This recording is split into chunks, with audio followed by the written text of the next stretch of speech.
Hey guys, Praveen here, and today I want to talk about colored backgrounds. We see a lot of designers um, trying to add like colored backgrounds to their design just to remind the people of the brand color, I guess. But um I'm here to say that's not a good idea. So when you're designing UI for the web, it's always good to have a like a 90% gray color everywhere, and then have a brand color somewhere. That would be enough. So something like this.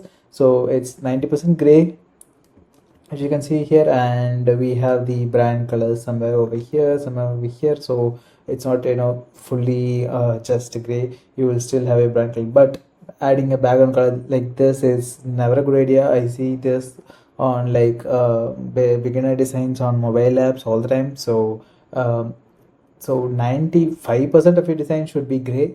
White, if it's a dark mode, white text, and if it's light mode, just dark text.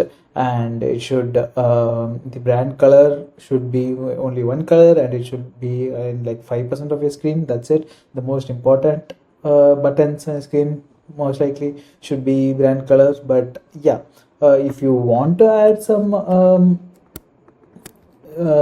sparkle of your brand color, you can try it. But maybe right here I'm going to add some blur to it, and I'm going to do this. I'm going to increase the blur to maybe, oh, we now have progressive blur. Let's try progressive blur. Perfect.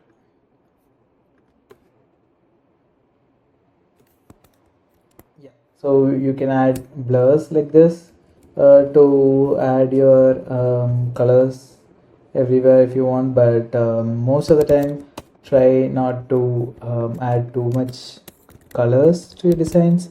It instantly makes your design look